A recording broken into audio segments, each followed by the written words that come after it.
Hey everybody, my name is Dina Westover with Realty One Group here in Yuma, Arizona. Wanted to talk to you a little bit today about what it takes to become a realtor. Now, I know there's been a lot of misconceptions out there about realtors making so much money and it's a great and easy job and that kind of thing, but it's absolutely not true. So, I wanted to talk about some of the costs involved with becoming a realtor. So obviously you have to take a class. It's 90 hours and it costs roughly between $500 and $600 to do that. It is a huge time commitment as well because you're studying on your off time, taking tests, and it's depending on how the class is set up. Could be over 2 weeks, 3 weeks. Could be over a couple of months if you're doing it on the weekends or a couple of nights a week. Just depends on how the class is set up, but it does take a while to get through this. Once you complete your class, then you have to pay for your actual test, which you may have to travel for.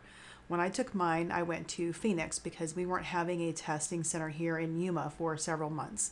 So I went right away as soon as I finished my class and went to Phoenix to take the test. So that meant spending the night there the night before. Once you're done with testing, you want to interview with brokerages in town to figure out who you want to work with. Once you land on your feet, then you have to buy your business cards, you have to buy your signs, you have to buy your posts, you have to buy office equipment if you're going to pay for an office with that brokerage. So those costs can add up pretty quickly. The most important thing, I think, is to get your education. My first year in real estate, I knew it was going to be slow. I was a new agent in a new town. I didn't know anybody, so I knew I wasn't going to be extremely busy the first year. What I invested in was myself and my education. I took all the classes I could. I got my GRI designation, which is a Graduate of Real Estate Institute. I got my property management designation. I got my risk management designation, and I went on from there, and I think I have 8 designations now. But I really invested in my education.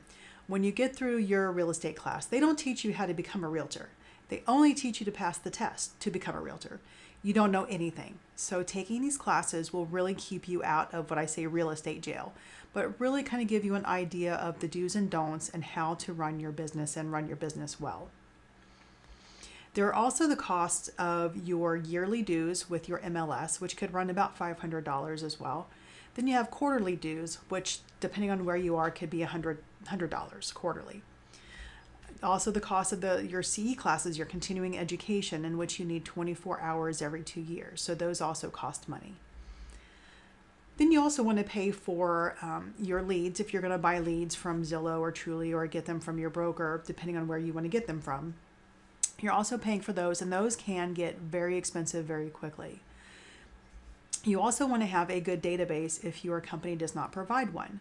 I pay for mine outside of my brokerage, and it runs about $25 to $30 a month. It's well worth it, but they're all going to have different attributes and things that they do, so you really want to investigate that as well, but that's something that you can pay for. You also have other software that you're going to want to subscribe to, like Canva. I can't think of other ones right off the top of my head. Canva is a big one, but things that are going to help you with your business as far as your creativity, your marketing, those kinds of things. Lastly, I think, is going to be your accountant, and probably the most important. Your accountant is going to keep track of your expenses and your income and show you where you can save money and how to manage all of that so that you're paying as few taxes as possible. It's a really great asset to have, but that is a big expense that you're going to have throughout the year. So those are a couple of things that you have to look forward to if you're going to consider being a real estate agent. It is not cheap to get in. Most agents will fail the first year, and I believe it's mostly because of the cost involved. You're not going to get a lot of business your first year unless you have somebody really helping you and you're on a big team that's going to provide you leads to work.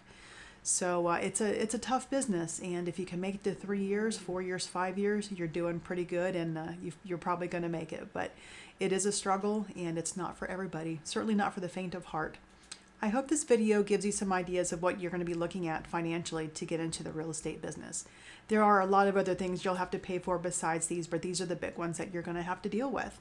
So it's not an easy business, it's not a cheap business, and it's not for everybody. So Talk to people you know, talk to other agents in the field, talk to brokerages even before you start, and let them give you an idea of what you might be looking at as well.